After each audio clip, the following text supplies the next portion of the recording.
painter needs tape, but not every painter needs tape for creating a neat line, cutting in. When it comes to emulsion paints, water-based paints, sometimes if you're cutting in large areas, having a smaller brush can make the job harder by just the simple fact that there's less bristle and it's a lot harder to control the brush.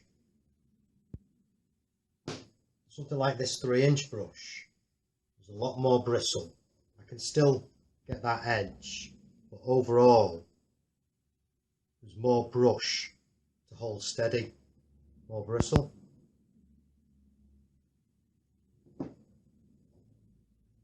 Painting woodwork with water-based paints, painting your edges, your neat lines. Again, depending on the size of the brush that you're using, the amount of bristle that you've got, it can be a lot harder. So this is an inch brush. I've not got 1/2 inch with me, but I do use a 1/2 inch brush in water-based paints just for cutting Georgian bead, things like that.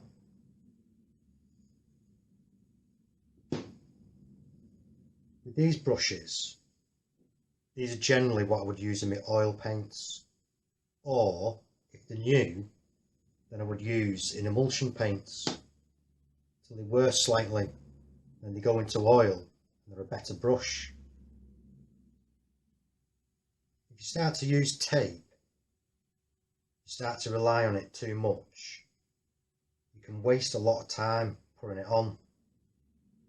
For each process you're going to have to clean, sand and get ready for applying your paint. Once you're ready for applying your paint, you've done all your sanding, you've done all your dusting down, you can break your paint out and you're ready to go.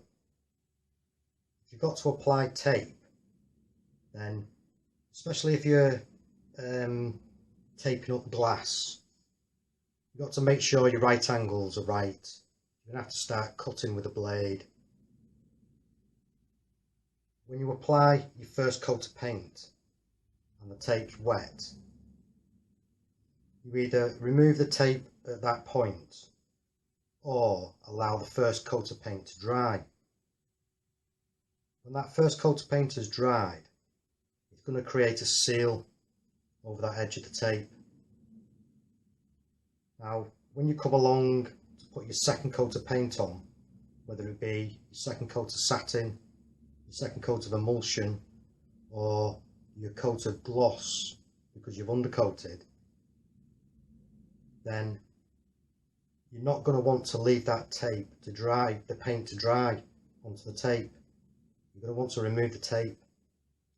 So then you've got 2 layers of paint that are sitting over. If it's an emulsion paint, a matte paint, then just by removing that tape when it's wet, you're going to fracture the paint that's underneath. As you're pulling the tape up, the paint's going to crack and flake. It may go onto your wet paint. You could leave it to dry and do the same, but it's still going to crack off and fracture onto the floor, onto your dust sheets. You could try running with a blade to break that seal, but unless the wall and the skirting board is completely straight, then there's going to be a certain amount of wavy line in it. So then you're going to have paint on the top edge of your skirting board in certain areas, which will be the colour off your wall.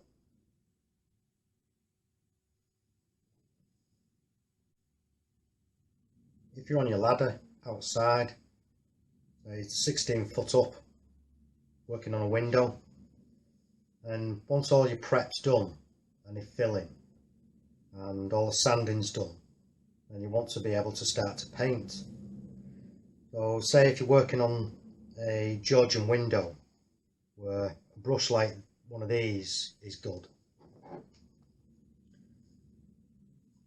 Then say for instance you've got 30 separate panes of glass with 4 edges.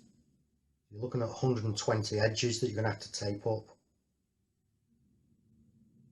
Each angle on that glass you're going to have to cut and get right. So then you're going to apply 1 or 2 coats.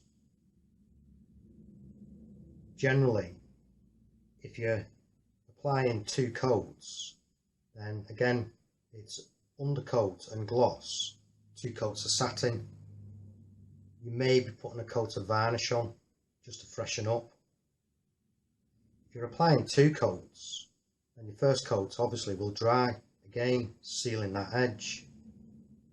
So you either remove the tape when it's wet and then reapply tape for your final coat, or leave it to dry. When you come along to put your final coat on, that paint's then wet. So you're going to, on the Georgian window, you're going to cut all those edges then when the paint's wet to save yourself coming back and going up that ladder. Or you wait for it to dry and then go back the following day and go up your ladder and remove it all. You're going to have to cut all those edges. More time consuming.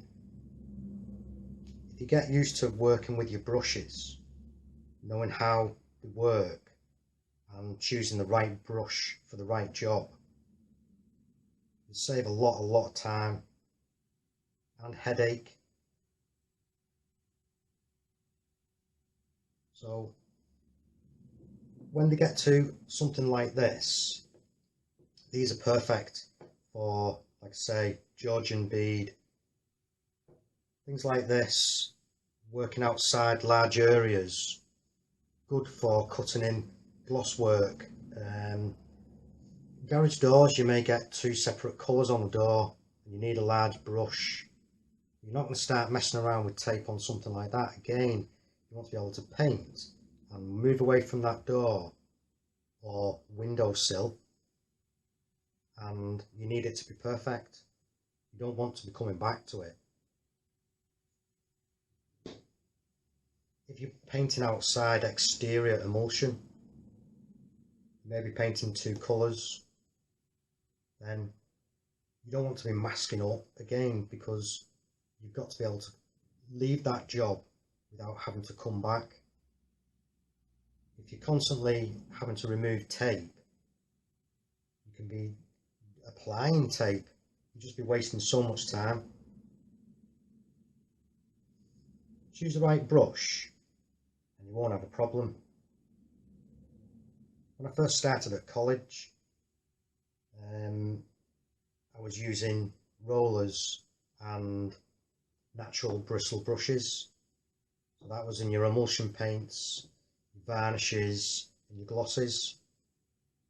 You get down to a certain size and you move on. Some of these brushes here, these are over, well, this one certainly is over 2 years old, probably 3 years old. But they're used, let's say, once a week, once a fortnight. They may be out for a few days and then you might not use them again because you may be applying water-based paints. This one now I've had for about 3 months more, 4 months, possibly longer than that. Still a good bit of bristle on, and when it does start to shorten, it'll move on to go on to another job. Whereas something like this is starting to wear down now. It's got quite a stiff bristle. I'm starting to find that I can't really use it too much because it scrubs the paint.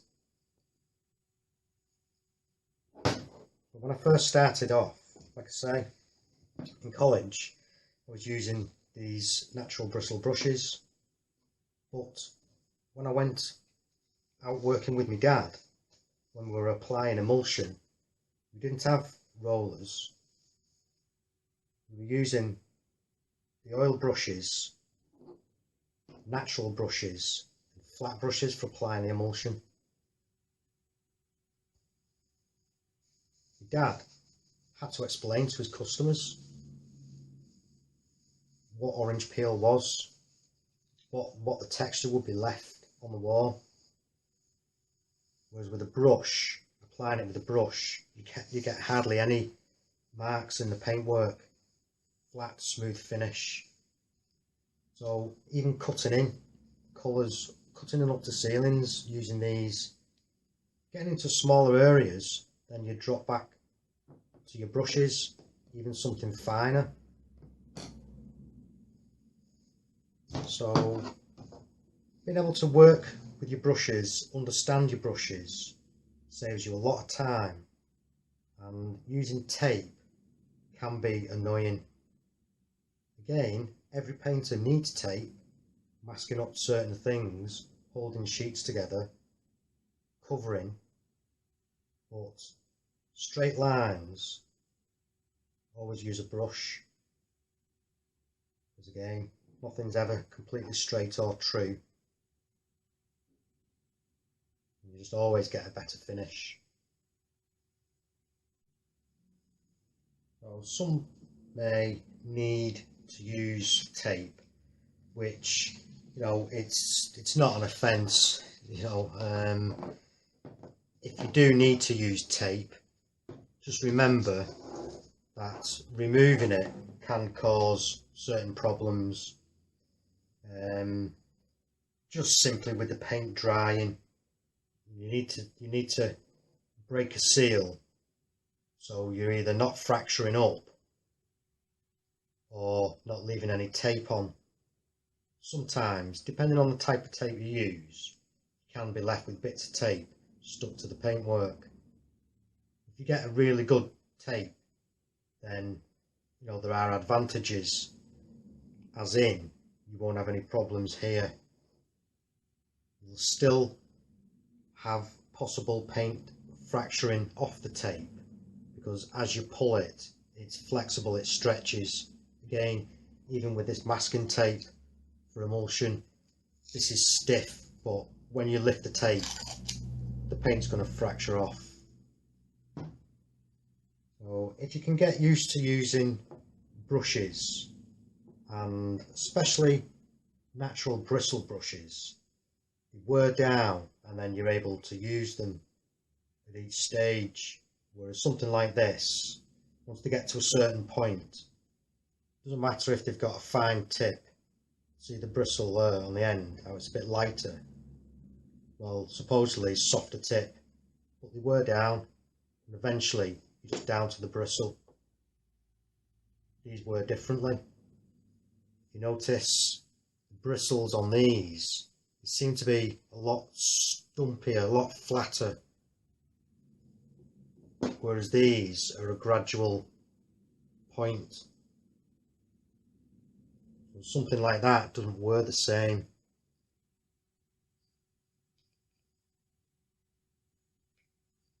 So tape if you really need to, but brushes, and choosing the right brushes